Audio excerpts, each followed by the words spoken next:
You're listening to Wrestling Slamdown, bringing you the latest in wrestling news and interviews with your host, Ashley Friend. Welcome, listeners, to Wrestling Slamdown. We've got a special podcast tonight with us because we've got special guest, professional wrestler Danny Walsh. So, Danny, how are you doing today? Yeah, I'm doing really good, thanks. Also being on the show. You're welcome. First question I wanted to ask you is actually, what got you into wrestling? To be honest, I used to watch a lot of the wrestling on the UK scene. It was majorly when FWA was going around. At the time, I was watching people like Alex Shane and Doug Williams. So obviously, I was watching and going, oh, this is something I'd really like to do. And obviously, I've been a wrestling fan as well since I was like 4 years old. But it's what influenced me the most was obviously when I was watching British wrestling because it was such a hype right then, and it was really cool at the time. So I wanted to find out how to become a professional wrestler, and then so I decided to go search online. And that's when I went at the FWA Academy. I did like a week-long training camp there. That was really, really hard. But obviously since then I started pursuing other schools after that. Trained at several different schools, and that was my way on to becoming a professional wrestler. So very happy with that. So, as you said with the training, was there a lot of training facilities for people to train, or was it still very limited? No, I'd say that there's a lot more places to go than it was maybe several years ago. I've been very fortunate, to be honest, in my generation. I searched for places to be with BPW and be with the UK Kid. Basically, I just started going to shows and asking to help out. He gave me a few spots here and there. He trained me a little bit here and there, but not to the full extent. But basically, I've got an understanding of how to become a professional wrestler. Then I seeked a full-time school and decided to go before FW for a bit. I think I trained for him just under 6 months before I had to end up moving back down to where I live. And then that's when I found Joel Redman and the UK Dominator, who opened up a school called DWA, and I was able to finish training that way. And ever since then, I've been semi-professional wrestling in a sense because of the UK Dominator and Joel Redman, because the most in it, and I got the most out of it as well. They were really, really good trainers, and I'd say certainly one of the best in the country. See, the thing I've noticed these days, it feels like we've adopted the old American style of wrestling with the way the promotions are spotted all over the country. Right, yeah, which could be a good thing as well, or maybe a bad thing. Depends.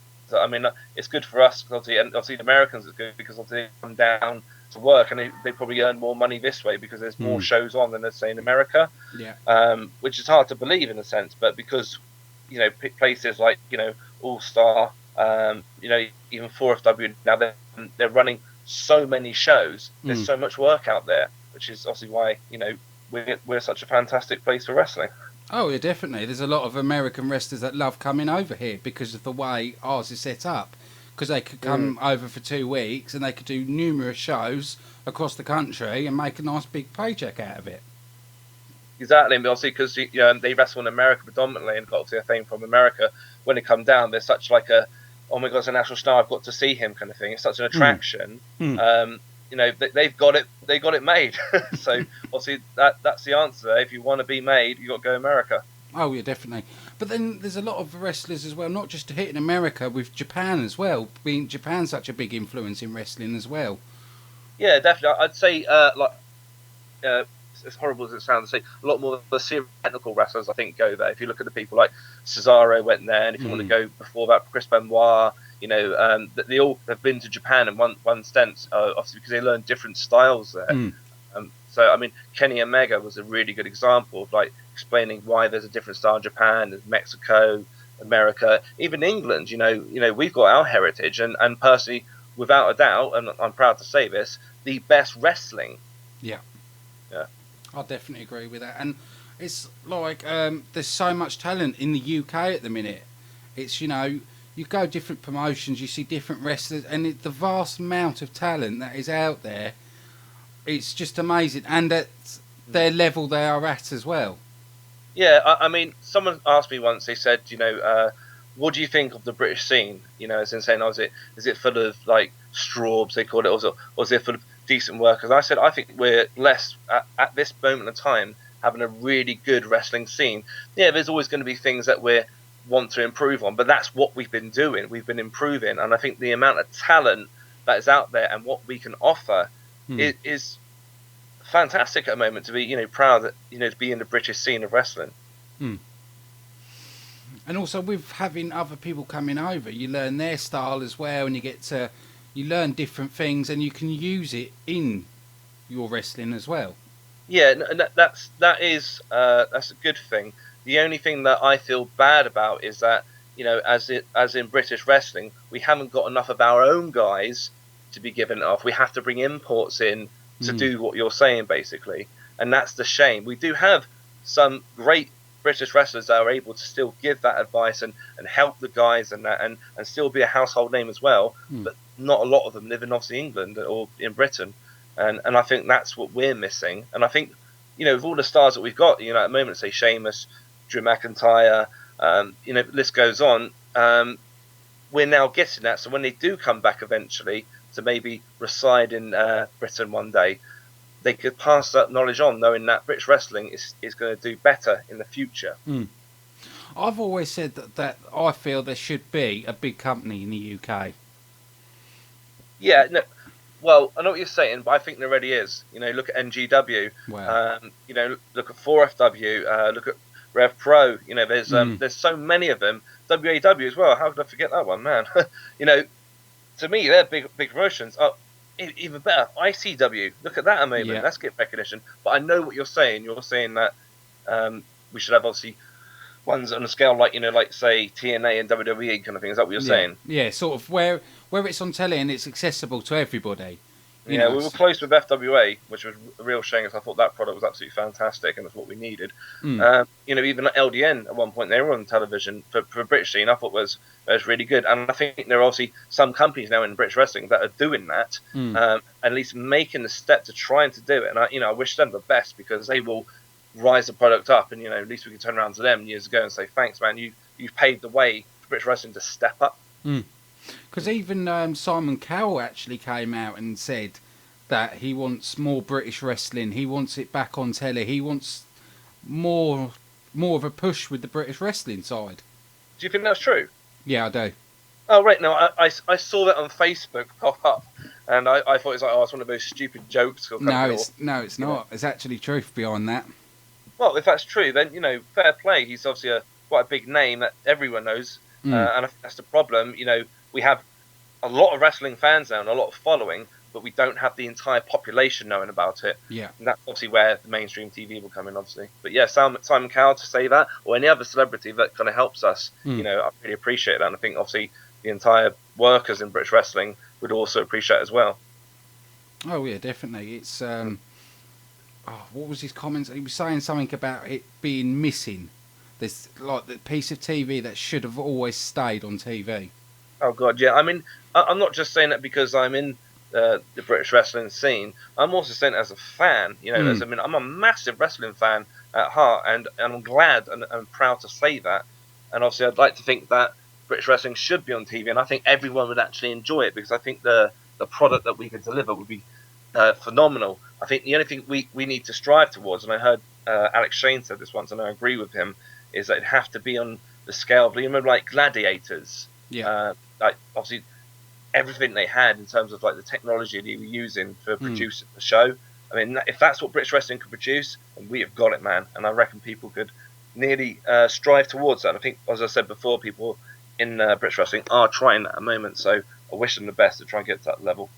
Oh yeah, because there was a station, the Wrestling Channel, which used to show loads of different promotion, even Irish Rip Wrestling. It used to show on there.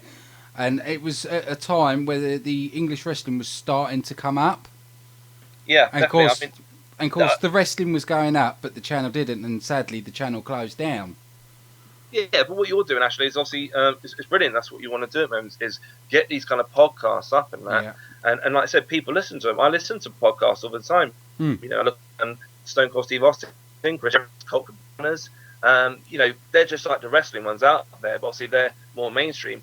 guys like yourself and that who are trying to help, like myself and other local wrestlers within the British scene, speak their point of view. You know, I appreciate that. I really do. Oh, yeah, that's why, like I've said in the past, I'd love to have interviews with everybody on different levels, from wrestlers to referees and their experience. Because that's what this podcast is about. It's about not just wrestling, but the whole circle of wrestling, who's involved with it. Yeah, definitely. So what actually made you decide on what sort of character you wanted to portray in the ring? Oh, that's a really good question, actually. Basically, when I was always watching wrestling, I always studied the characters. You know, I looked at, and obviously, I love the wild, wacky ones, kind of thing. Yeah. Just like my personal thing, how I liked to see professional wrestlers and that. Mm. So I wanted something that was like quite extravagant and, you know, was in people's faces. And obviously I was looking for a selling point as well, like a niche in the market kind of thing, because I didn't want to just be like an average wrestler, because he's not going to make an impression. He's not going to get somewhere. And that's what I wanted to take seriously for wrestling. I wanted to make this a career. So I thought about something that, you know, it comes from me, so it's not fake, but like a bigger version of myself, so to say. You know, I'm quite an easygoing guy. I'm not what my character is, basically. My character's out there, and, you know, I portray like a narcissistic playboy model, if you want to call that. And he goes around gyrating his hips in front of all the women, you know, says he's God's gift, and, you know, that classic kind of guy that you think, what an arsehole kind of thing. Sorry if I'm allowed to swear on it. No, that's fine. And that's what I wanted to go against originally. So I used to play heel. I tagged up with my brother, Marvelous Mark Walsh. And he was like, obviously, the smaller version of me and younger. So we used to come out as like narcissistic brothers going, look how sexy we are. And, you know, the crowd didn't like it. And we could work, say, the blue eyes. So we did that for a while. And since I've been wrestling now, about to transition my character. So, you know, I'm still like, I'm playing like more blue eye now. So I'm still like a guy who goes out there and, you know, he thinks he is God's gift, but he doesn't force it in their faces this time, kind of thing. He lets them think, oh, he is kind of cool, and win them over that way. So that's how to do with the character. So who would you say has been your favourite wrestler that you've faced so far? Oh, wow, that's tough. Oh man, that is a really tough one, actually. I'd say, like, for me, if I'm on about, say, like an import, I'd say recently was Too Cool. Yeah. Which was obviously Scotty and Grandmaster. And I tagged up with Mark in like an 8-man elimination, which was anyway, we got to go against Torwin, we got to beat him as well, but it wasn't anything about, you know, beating and such. It was actually being in the ring with them and learning from them, and they spent so much time with us backstage, just explaining things and giving us guidance and helping. And, you know, we really appreciate it. They didn't even have to come up to us, kind of thing. Like normally we go speak to them. They came to us, and that was you don't get that a lot, and that was really respectful. But for me, I'd say the best person I'd have for a wrestler, I'd say, would be Joel Redman. Yeah. He trained me. He's done a lot for me. He's got me into like a lot of shows. Got me a lot of publicity. He gave me so many opportunities, like my other trainer, UK Dominator. But wrestling Joel, when I was breaking into the business, so to say, I saw him wrestle, and I thought, man, he's absolutely amazing. He was a massive guy, but he was able to like run rings around people because he was such a technical wrestler. He was powerful as well. You know, everything you want to be in a wrestler, kind of thing. And then, so obviously for him, everything he did for me there, and then to wrestle him, that was, you know, I wrestled like several times now, but every time I did, it was like such an honor for me because, you know, I looked up to him, kind of thing. So, so yeah, I'd say Joel Redman, without doubt. With saying about Joel Redman, do you think you'd ever go for the tryouts for British Boot Camp? I'd say never.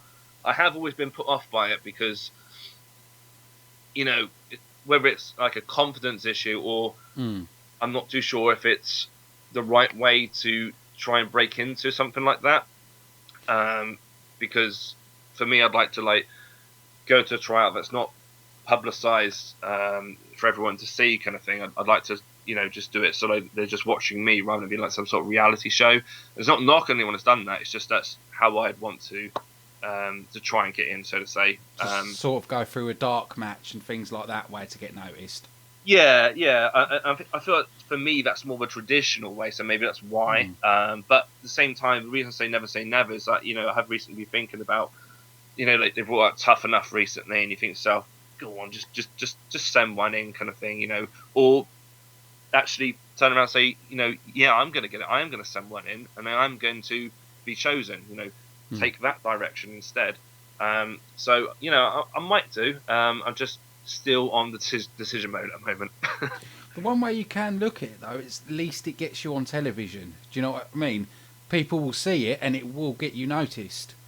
Yeah, I agree with you, but then I'm also going to counteract that. This was something else. I was on a program on Channel 4 called The Hotel. Yeah, I saw that.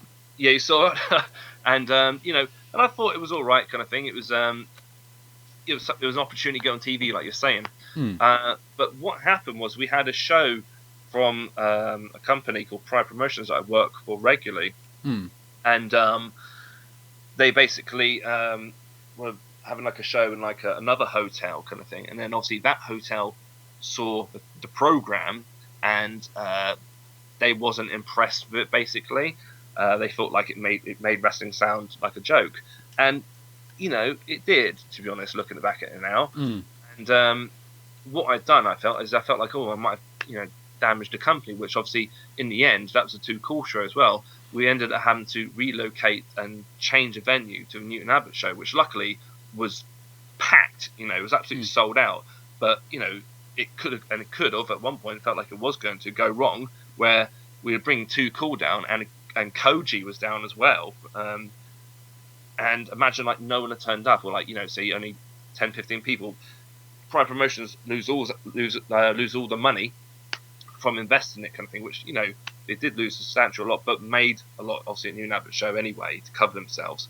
So what I'm saying is like that's like the worst scenario of what can happen. So that's why I've always felt like to myself, I need to think about this first. Yeah. Just in case something bad happens. Just another story is basically John Harding, who runs PWA, which I wrestle for as well in Plymouth. He was on British Boot Camp, and he went up there, and basically the judges kind of ripped into him in a sense. Made him feel really low. And John Harding was upset, obviously, but he's determined that he's going to come back for the next one and make an impression this time, which I hope he does, and he's training hard at the moment to try and do so. So I wish him all the best. But if John Harding got destroyed on that, how would I feel if I went and I got destroyed in that? And obviously, you can't have that mentality. You have to have that mentality of going on there and they're going to be impressed and they're going to want to sign you. But you've also got that feeling in the back of you as well, and that's what I feel like sometimes. So to me, at the moment, that says to myself that I feel I'm not ready. So I need to become better and more confident to do that, and that's obviously I'm striving to do at the moment. I'm really working hard to become the best that I have been, and and that's the road I'm trying to go down right now. It's like I was talking to the Scorpion, Bill Duffy. He done boot camp. Yeah, I mean, I like Bill. He's good, but I mean, I felt like he got destroyed as well, and that was unfair. But I mean, that's what happens when we go on there. But he's such a good wrestler. Yeah. For him to then be destroyed, I'm thinking, that's not making our British wrestling stars look good, kind of thing. He said to me that he's going back and he's going to make sure he doesn't get ripped to shreds this time. No, and if you've seen Bill as well, he's training hard as well. Oh, I he mean, is. And he's working hard as well. And I mean, that's what you got to respect the guys. At least they're not taking a knock on that. And I mean, obviously, I'd like to think that I wouldn't do the same, like taking a knock and then going, "Oh, I'm not going to do it anymore," kind of thing. But that's what it kind of makes you feel like sometimes, Ugh. But then it's always good to take a knock because you can build on it. You can improve yourself and build onto it and develop better. Yeah, definitely. I agree with you there. And I mean, like, I've been like knocked down so many times and had to get back up, and I really appreciate what you're saying there, actually. So So I think really the answer here is a sense that it's definitely just go for it, which obviously these guys have done, and well done to them, kind of thing. And at least if you do go for either of them two shows, at least it's focused on wrestling and not on a hotel. That's one possibility. That's one way you can look at it. Yeah, that's a very positive. Yeah, okay. So I mean, certainly, like I said, I'd say never, but I might look into it, kind of thing. Just I'll see how I feel. So how many bookings do you roughly take in a week then? Because I'm sort of trying to get how many shows you go through in a week to try and...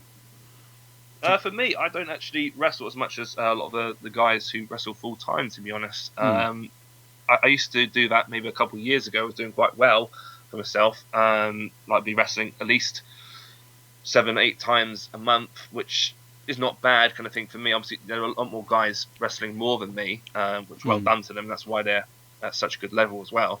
But for me, because I have like a family as well and kids, which I'm sure some of them do as well. But for me, I need to still spend time with them as well. So for now, I've taken like less bookings. So I'm maybe doing 2 to 3 shows a month now, which is still okay. I mean, for me, it's manageable at the moment, and I'm able to train at the gym without being injured like a lot of the other guys are. And obviously, fair play to them, they still do it. But it must really be a big struggle, kind of thing. I know a lot of guys that, especially like if they're wrestling All Star and that, if they take a knock and that, they still got to continue because it's their job. And it's, just even thinking about that, I'd love to do that, but for them to be in that position, I think, well done to them. Really well done to them. They are strong. That's the only thing with sort of indie wrestling is if you do take an injury, and if it's a big injury, it's going to affect the money you make from doing the shows. Yeah. Bigger companies like with TNA, WWE, them guys don't need to worry about that because the company will cover them. So that's the only problem with indies is you don't have that kind of cover. Yeah, I mean, like for a lot of guys, obviously, if it's a full-time job, then that's going to affect their wages in the sense of living. And then you got to look at some guys who imagine they've got a job outside that still supports them, and the injury makes them obviously have to take time off work as well, and that. Or some of them, if it's just an injury where they've hurt their arm and they're still able to work, but they can't wrestle on it, kind of thing. It's hard for them as well. So I think it's the best thing you could do is probably take out some insurance, just to cover you in that sense. So I'd say insurance is the way for indie wrestlers. Also, I don't know if you've heard seen on the news recently, especially with ex-NXT star, and they're saying about there's no protection for wrestlers these days, especially with if there is racism or there's no sort of cover for them if anything happens. Yeah, I mean, this is what's missing, and it's basically like a union, and that's what we need. And I think what was a great thing that obviously is not running as well as it was before, not to knock on it, is the BWC, the British Wrestling Council. I mean, I was mega for it. I thought it was a really good idea. There was some things that needed adjusting to benefit everyone in the British scene, but I thought that was a way forward in the sense that that we were getting close to maybe a future union, and I do hope that happens in future, because I think, as you said, because it's missing in wrestling, that's what's needed. So many things go on that I think needs to be addressed, and then it'd be taken a lot more seriously as well. I think as in from a professional standpoint. Yeah. Oh, that's one thing. I've all been for having a union for wrestlers, because there are dodgy promoters out there. You've probably experienced a few. So it's with having the union, everybody knows they're covered. If there's any problems, you can go to your union and get it sorted. And it will sort of get rid of these sort of bad promoters, because they can sort of be blacklisted by the union, kind of thing.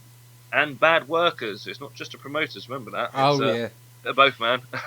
But I think that's obviously something that we could do with in a sense like that. But what's good about that at the moment that we don't need a union for is a sense that if bad workers are known, obviously they get blacklisted, and promoters know that. In a sense with if there's bad promotions, the workers who are around will turn around and say, yeah, don't do that promotion there. So we all tell each other. So that's what we're covering at the moment. But obviously having a union would obviously stop that ultimately. Yeah. It's like I've noticed a couple of few bad wrestlers that they just get a name, do a website, and then they class themselves as wrestlers without doing the full proper training. Yeah, well, I mean that's because maybe it's a little bit easier to get into wrestling these days. If you speak to a lot more people who are a lot older, or, the veterans, so to say, um, they'll tell you stories of how hard it was to get into professional wrestling, and I think that was something that is maybe missed today. I didn't have it easy getting into wrestling, but it wasn't hard either, in a sense, compared to what everyone else has been through that's say older than me. And I really respect the guys that are able to be there, because I mean, when people like that who talk to me, like for instance my trainer UK Dominator, the stories he's told me of how he had to get into professional wrestling, that I'm able to give him my respect for that, and therefore I'm now respectful about the business because of everything he's done, and then remembering what it took for me was nowhere near to what he's been through. So yeah, I think that's obviously a really good thing, is able to respect. Oh, definitely. One thing I think that maybe that should happen over here to stop the bad workers getting through is maybe a certificate to prove that you've been wrestling trained. Yeah, I mean that's what the BWC was for, kind of thing. They were using the wristbands, kind of thing. So I mean, they were quite good in the sense, like they would say what level you trained at as well, and if you were like, obviously I think it's like black and gold, that means you're fully graduated. And then you can turn around and say how many years of working. That's how you can estimate their capabilities, I guess, in a sense. So yeah, but I mean, if we go down that route as well, then we lose our freedom in the sense like that, because you look at society today, and obviously everything has to be regulated now. That's what's kind of good about wrestling. At least it's still free. You've got to look at that as a positive for a lot of workers in the British scene. It's just the amount of talent there is as well. It's just like if you wanted to put on a show, you have no problem getting wrestlers because there's just so many about now. Yeah, definitely. And it's not just like there's not like people who are the same kind of thing. There are people who, if you want like to make a super show with like just British wrestlers, you could do it because there is so much talent out there that you could literally choose to say, right, I want this specific thing. Like I want the most narcissistic person that looks like he's blonde and blue eyes. You could find him, because there's so many people doing similar gimmicks, but they're all different in some way. Yeah. So great selection. Oh, there is. I've always said one day I'd love to run my own company. It's just the money side. I mean, that's great. That's a good idea for you, but I would say first you need to earn that, because I mean, yeah, okay, people could just do that anyway, and they do, but I feel it's better for the respect of the business that you work alongside a promoter for now, and obviously gain an understanding what it's like to promote, and then let him know that you're looking to do that kind of thing, and then he can like basically mentor you rather than just jump in, and it can be messy, especially if you don't know what you're doing, in a sense like you're not been in the business. You need to know how to handle the wrestlers, and everything like that. There's a lot of it. So yeah, I'd say first you need to do that. Yeah, so I talk to a lot of wrestlers and promoters as well. So yeah, it's something I've planned a long time ago, and I've been talking to different people and learning about the business and different sides of the business. But like you said, there is a promotion. I think there's one promotion around here that when I look at when I've got the finance to do it, I will go and speak to him and say, look, can I follow your company around, see how you operate, how you run, how talent's paid, and everything's sorted. Yeah, I mean that's what you got to do. I mean, maybe not turn around to him first day and say, this is yeah. Just tell you where to go. But no, just be respectful, and obviously, although saying that, if you listen to this, you'll know, and then it might be a different story now. Yeah, it's because it was actually at that company where I saw your first match. I'm trying to remember the name now. UK Main Event Wrestling in Maidstone. Oh right, Kerry Caballeros. Yeah, right. yeah. Yeah, it's I think he's doing really well for himself. He's really trying, and he's got some great workers in there at the moment. And he's to me a veteran in professional wrestling, and I've had the ability to um, sit down with him on multiple occasions and pick his brain. I mean, he's come to me and again passed on so much information to me that I hold that dear to me. He didn't have to, and he did. It was really good to me. So he's a sound guy. I think you get on with him really well, to be honest, and that. But I think you need to explain to him first, and he'll tell you. Trust me, man. You need, respect Kerry Guerrero. Trust me. Yeah, it's only it was the last show I saw. It was actually the crowd numbers are starting to pick up a lot now, and people are starting to get that company. So that's starting to pick up for him as well. Yeah, fair play to him. Definitely, he's definitely going to do well. When you first started in wrestling, when you got your sort of first couple of matches, was it hard to get those first couple of matches? Was it hard to get booked, or was it quite an easy stroll for you? Yeah, it was hard for me in a sense because, like I said, when I was at VPW, I had my first ever match, which I had to. I say had to. No, I wanted to. I travelled with them, and like I said, I helped with the ring, and then I'd help with the merchandise. I'd run around in the locker room to, like I say, help the guys here. Do you need your bags here, kind of thing. I did what you had to do to get in the business, but I wanted to do that because I wanted to be part of it. And one day I went to bloody hell, where it was now. But yeah, I got there like really, really early, around about 8 o'clock actually, which was like far too early, and waited for him for ages and that, and then it was in Hove. Sorry, it was in Hove. Sorry, I was thinking about that. And yeah, so I got there and then I set up the ring, and then the UK kid turned around to me and says, "Oh, have you got any gear at all?" And I was told by Phil Powers, Matt's the amazing wrestler. He turned around to me and said, "Always remember to take your gear and put it in your car because you never know when you need it." And that always stuck, and that's been one of the greatest bits of information and advice that I've ever had. So thanks, Phil. But UK kid turned around and said, "Have you got your gear?" And I said, "Yeah." And I was lucky to work Sam Andrews, who ended up becoming someone who I worked so many times, and certainly a very, very good friend for me in the business. So we went out there, and for what it was actually not a bad match, kind of thing. I was to be proud of your first match, kind of thing. But then, I think it was the week afterwards, I went to Exmouth. I went against him again. I got an opportunity again, and I ballsed it up. It absolutely sucked, kind of thing. I botched so much spots, and Sam Andrews, bless him, was, at one point he was like, "Oh my god, who am I working in?" kind of thing. So and I went home and I was like in the car going, "Oh my god, you're rubbish, Dan! Oh, I can't believe you've done this!" So I was shouting, getting mad, beeping the horn, that kind of thing. So yeah, I mean, I got opportunities that way, kind of thing. Yeah, sorry. What was the question again? But blotches do happen, there are things that does happen, accidents do happen in the ring.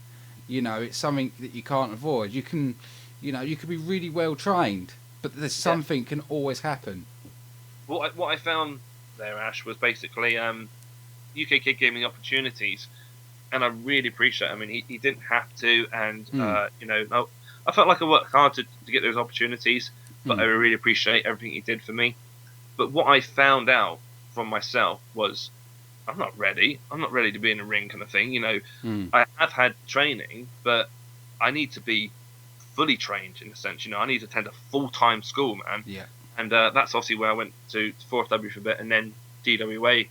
I was able to train for around about another 3-4 years, and then working shows with them to gain experience. And obviously, the way I was able to get into the shows was through my trainers, UK Dominator and Joel Redmond. They opened the doors for me. They paved me the ways. They took me to shows. They introduced me to the promoters, introduced me to the workers, and that's what the top guys do for us lower guys, so we can become the top guys one day, or we do become the top guys. And I'll never forget, like, Joel Redmond and UK Dominator, like I said, I mean, they take me in, introduce me to promoter. That's their work that they're introducing me to, so I can get some work. So I really appreciate that. They introduced me, to the top workers, the boys that you need to know if you want to get somewhere. Didn't have to, but I appreciate that, and that's what they were doing. They were sometimes even making like us drive with them, so we were traveling with them and not having to drive. And driving's one of the hardest things as well, obviously, for when we're traveling for wrestling, that because we could be sometimes a 2-hour journey to up to a 5-hour journey. Sometimes, obviously some people fly in that. So traveling is an absolute nightmare for your trainers that are getting you into the business to drive. You appreciate that. So basically they become like your second dads or brothers kind of thing, and that's what you got to look at, in the sense that why wrestling is so magical. In a sense, it's so amazing because I learned so much from them, not just from wrestling, but like life skills. The way, if you ask them something, they'll explain it to you, and they're right. So you follow that from now on, kind of thing. All right, sometimes you question things and that, but I always found like they would say something to me, and even to this day, that's how it is, kind of thing. It's hard to explain and go into detail over it, but they know what I'm on about. And for them to do that, man, that's really amazing, because like I said, like they didn't have to bring me into the business. They could have turned around and said, no, don't want you. It's only an exclusive club like it used to be a long time ago. Now it's with wrestling now, there's a lot more doors open if you know where to go. Like there's a lot more schools around now to train. But it's getting, it's still hard, because you've still got to get in with the person who's right to get you into the business as well, basically. Yeah, that's right. Because I know Bill Duffy's set his school up now, and there's quite a lot of wrestlers that are setting up their own schools in different parts. Yeah, I mean, here's the thing. I mean, obviously, I run a wrestling gym. Oh, do you? Okay. But it's not a training school, because I don't feel like I am someone who's fully qualified. And in the sense I meant of, like, when I say fully qualified, I mean someone like Robbie Brookside, Ricky Knight, the people who've been in British wrestling for a long, long time. They are what I'd say get the ability to be called teachers, because of so long there. For me, I run a wrestling gym, so I can coach people. This is how we do this and that, from my knowledge of being in the business. But I haven't been in the business long enough, in the sense of someone like Robbie Brookside and Ricky Knight. Therefore, I don't feel like I get the ability to be called teachers in the sense like that. So I call them a coach. And obviously, with the wrestling gym that we have like wrestlers from, all different kind of backgrounds and length of time in the business, in a sense. So obviously, we come together and we can learn from each other, and that's like a dojo in a sense. And we take on some people who basically have some sort of sports background, kind of thing. Yeah. So if they come from MMA or maybe football, rugby, but if we have someone who comes up here and they've never done anything like that before, then we feel like it's probably wasting their time. It's not to be horrible to them. We should, it's just that they could go to another school that's available around another area. But for us, we only want people who are quite committed, in a sense. We'll give people an opportunity. I'm not saying like they'll come in and say no straight away, kind of thing, but we'll come to a point where we assess someone and say, look, we don't want to take your money, man, because we don't make any money from this, really. It's just basically to pay for the place. We just turn around and say, look, we don't want to take your money, man, but it's just not working out, kind of thing. I think you should choose something else. So at least we're not, they might have like big dreams, kind of thing. At least we're not kind of like saying, yeah, of course you're going to get in there and you never do, kind of thing. I'd like to achieve something in life instead. So it sounds quite bad, but trying to be nicer. Yeah, to be a professional wrestler, you've got to have the passion and you've got to have the work ethic. If you haven't got the work ethic, don't even try. You've got to be able to go to the gym, train. It's not, you can't just put on a costume, do the training, and you think you're done. There's a lot more to it than that. Yeah, and like I said, it's you see a lot of people come through, and there are some people who have so much heart and passion, determination, and work ethic for the first couple of years, and then they kind of burn themselves out, or they lose that passion, maybe, I don't know, and then they fade out and go, and you're like, oh man, he was really good. I thought he was going to be somebody, and it happens a lot. I've been lucky that I've been very consistent, and I've never stopped. And I've never really had, at this moment in time, any option to want to kind of quit. I'm really hungry still, like I have been since day one, and I think that's a testament to myself and the people I'm around with, kind of thing. They always pushing me and wanting to get the best out of me, and I want to get the best out of them, and work together really good. So yeah, I mean, fair play to them. Do you still watch wrestling on TV, or do you find, because you're a professional wrestler, the wrestling on TV doesn't interest you, or do you still watch like the WWE or TNA? I do watch wrestling on TV. It's a little different to what most people do. I might capture like Raw or SmackDown if it's on, which is very, very rare. For me, I watch tapes, so I watch a lot of whether it's like British wrestling tapes, or I might be watching like old WWE tapes, WCW tapes, just to I like basically I've got this big book. I shouldn't have told you. I've got this big book, and basically I sit down and I watch a match, and I study it basically. So I'm looking to see like why someone moves a certain way, or was that a good spot that worked well in the story that they were telling, and could I use that in a scenario?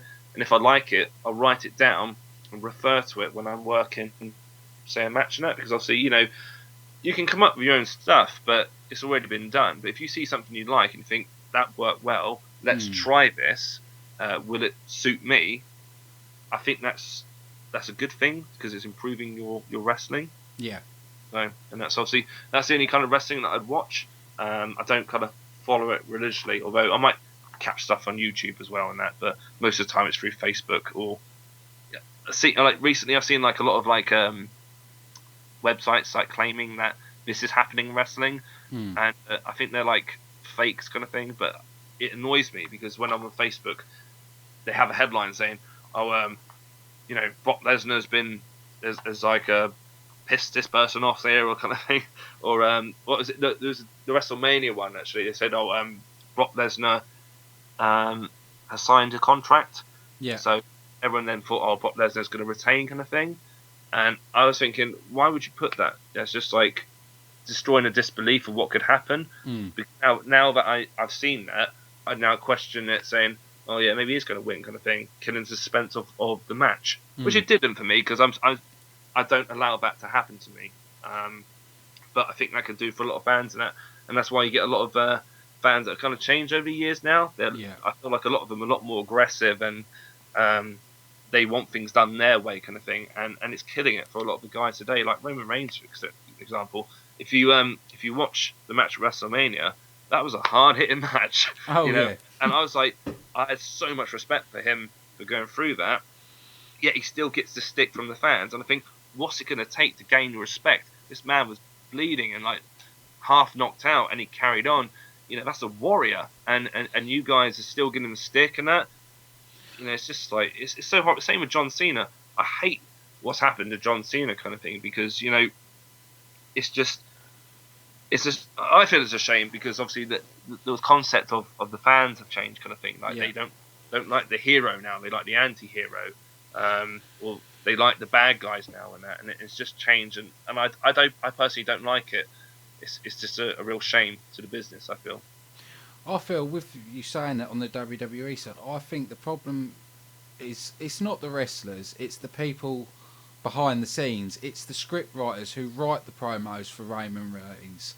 The main problem is Vince McMahon, because he's still got that old mind attitude about the big muscly guy and things like that. That's why there's such a difference between NXT and Raw and SmackDown, because NXT is completely run by Triple H and he does it his way, and there's only 3 writers for NXT. Raw, there is about 28 writers. Yeah, I suppose. I mean, for me, I'm just feeling like it's a shame that they can't just accept WWE for what it is, kind of thing. They are going to feed that kind of guy that you just mentioned, kind of thing, and just people, instead of not liking it. In a sense, I guess people have to revolt. It's just in our nature, kind of thing. I guess I'm holding on to what it used to be like. Like, it was acceptable. to have like The Rock. People cheered The Rock, didn't they? Yeah. Now they're kind of bringing Roman Reigns in to that kind of style, I guess maybe, and he's not being received by the fans and that, which is a shame because he was last year. If you look at it, he was red hot. Yeah. It was only because of Daniel Bryan that, which obviously they're so behind, is why he got like that. And I just thought it was a real shame for Roman Reigns. But to blame Vince McMahon and the script writers and that, I see where you're coming from, but I don't really know what happens backstage, so I couldn't really make an answer on that, to be honest. One thing we do know, and he does struggle with his promos, is one thing. What I've even said about this before on how to make Roman Reigns better off with the fans is give him a manager like Brock Lesnar's got Paul Heyman. Give him someone that can work with him and help him. Because to me, it looks like he just needs someone who's some guy who's got a lot of charisma who can work with him and help him with deliver his promos. Because when I watch him promo on Raw, I don't believe it's him. You can sort of tell it's been written for him.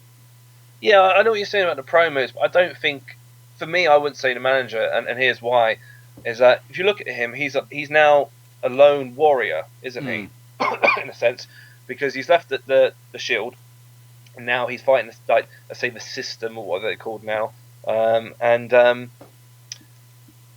if they put like a manager there, he now has someone to not stand out in a sense. Yeah, the promos might help, but maybe change the type of promos he's in, so he doesn't speak as much. But when he does speak, it's important, and that it meant something. And I think maybe him doing the classic WWE promos where they slag each other off backstage and stuff like that, maybe that doesn't suit him. So if he speaks less, people will start thinking about it, going, "Oh, what's he going to say? What's he going to say?" And then when he says something like, "Oh, deal with it," or I think Batista says actually, I can't remember. What's he say? Believe in that, doesn't he? Is that it? Yeah, the one thing I would say that is, and WWE found this really hard, it's trying to get wrestlers that are good in ring and good on the mic, because they've either got a lot of good wrestlers not good on the mic, or ones that are good at mic but not as good as in ring. Because they did have that with CM Punk and a few others, but since they've left, they've sort of struggled to find wrestlers who can do both. Well, I think if you look at the WWE Performance Center, surely that's what's going to engineer exactly that. I think that's why they created it, and I think that's one of the greatest steps ever made. I think if you want to create the perfect professional wrestler, or as they call sports entertainer, so yeah, I mean, if you look at it, 'cause obviously they've got fantastic gym facilities, they work on your promos, they've got all like the biggest legends there in the sense that could pass on their knowledge, fantastic trainers. I mean, the list goes on. So you'd imagine that someone's going to emerge from there and become the total package in a sense, but not Lex Luger. I've actually got to say, my favourite person from NXT who come out of NXT has got to be EC3, who's in TNA. Oh, me too. I think he's absolutely amazing. I mean, he looks to me like the total package, and he looks better now than he did when he was Derek Bateman during that period of time. I think like the haircut and the kind of gear he wears, and obviously he's worked a lot harder on his physique. Because he had a fantastic physique back then, but I mean, he's very chiseled now, isn't he? Yeah. So I mean, he to me is what I'd like to look like in a sense if I was aiming to create that mold. Yeah, because you see a couple of guys that have left the WWE, when they go to a different company, they seem to do better, or it's like Drew Galloway now. Yeah. I'd say his character is better now than what it was. Because, well, it's not his fault they put him with the 3-man band and gave him that awful gimmick. Do you not like that? I loved it. Did you? I used to do the dance and everything. And we've got that on tape now, so yeah, everyone will know that. Oh, I'm happy about it. What I thought was good about them is we needed something like that at the time. I think what everyone didn't like about it was, excuse me, I've got a bad cough a minute, is that basically Drew McIntyre or Drew Galloway, he was actually a fantastic worker, so much ability, so I guess people didn't like him being held back, as they call it. Yeah, that's what I'll definitely call it, hold back. Because now he's with TNA, and you actually get to see more of his ability actually in the ring. Now he's with TNA, and they're actually... One thing I like about TNA, they do give the wrestlers a lot of input on what they want to do with their character. And they actually start to listen to the wrestlers as well. Because that wrestler's played that gimmick for a while, and he knows what he wants to do with it. Yeah. Well, I don't know for myself if that's what TNA do, but if they do, obviously it has been working. Mm.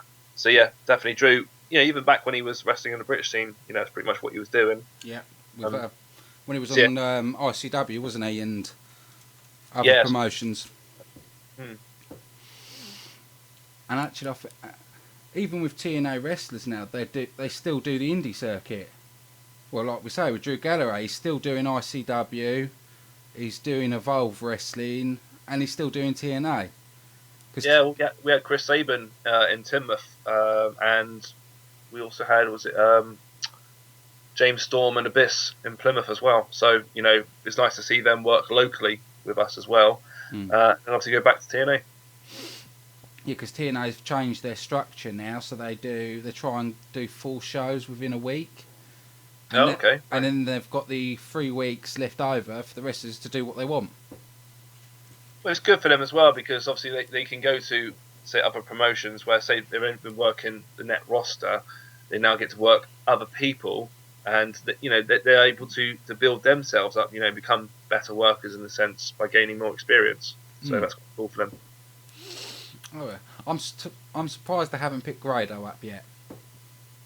Yeah, I mean, I think Grado is really good for British wrestling, because I always thought, you know, for me, and I think some people would agree, he's like the next Big Daddy that we've been waiting for, because Big Daddy has been so influential for British wrestling, and that's why I feel he certainly made, like, he was like the Hulk Hogan in a sense, wasn't he?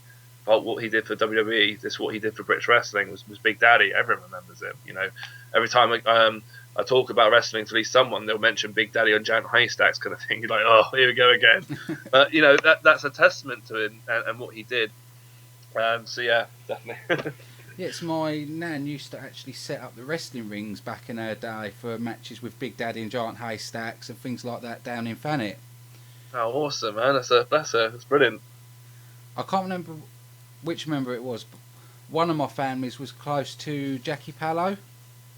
Okay, yeah, he was brilliant, wasn't he? Because he actually used to live in Ramsgate, and the amount of cars you used to see outside his house was phenomenal. Well, was he a popular man, was he? He had the thing for antique cars. Oh, I see. Well, I mean, I'd love to have an antique car, but maybe another generation or another life. Yeah. So, what would you say? Where do you see wrestling going from here now? What do you see happening in the future with wrestling in the UK? In the UK, if I was to put a timescale in it, I'd say the next 5 to 10 years we're going to have a mainstream TV program. In fact, I think there's going to be 2 promotions running, which is going to be really cool. So we're kind of head to head. The reason being is I think that the first one's going to get picked up. It's going to do so well, and there'll be another rival promotion going around who can offer, you know, something different in a sense, and get picked up by, say, another channel that's looking to gather as much ratings as the other one, and then we'll go to head. So I think that's what's going to happen in the next 5-10 years, because there's so much available in British wrestling, and the people involved in British wrestling behind the scenes, they're pushing right now, and I'd like to think that I have the ability to be part of that still, because, say for instance, if I'm 40 years old and want to be wrestling, you know, I'm very healthy. In fact, I'm in the greatest shape I've ever been in my life, to be honest with you. So I'd like to be around that when that happens, and I really believe British wrestling is going to go. Because a lot of the push is with Alex Shane as well, and especially with Wrestle Talk TV. They're doing a lot of push on the wrestling side as well and trying to do more. Yeah, well, Alex Shane is, like I say, is one of my inspirations of getting into British wrestling. I idolised him as a phenomenal worker and a fantastic mind in British wrestling. I mean, you could just sit there and pick his brain, and you would adapt so much information. You go, oh my god, why have I not been thinking like that, kind of thing. And that's it for me. I've always found him to be, a really good guy if you want advice. But what he's done for British wrestling is so much that some people would even forget it, or they wouldn't even know it, but he's done it. And what he's doing, like I say, with Wrestle Talk, I think that's gone to strength. I watch it, because I don't watch it in the sense because I'm, like I say, a fan, because I do enjoy it, but the reason I watch it is because I'm really proud that this is on British Wrestling TV. Oh yeah. Well, I'm sad to say that our time is coming up, and I've loved having you as a guest. Yeah, it's been awesome, actually. Really, really cool chatting to you, man, honestly. All right, I just want to say to any listeners out there, I want to say thanks to listening to the show. Our next show, we will have another wrestler coming up, but we'll be posting you on Twitter, keeping you updated. So I want to say special thanks to Danny for coming on the podcast today. Yeah, thanks, Ashley. And also want to thank everyone else that's listened today. I'd like to hear any feedback at all from this. Keep listening to Ash. He's really good. If you do have any tweets for her, it's at Slamdown PC, and put all your tweets on there, or you can contact us on the website at hcwrestling.co.uk/podcast. Thanks for listening to Wrestling Slamdown.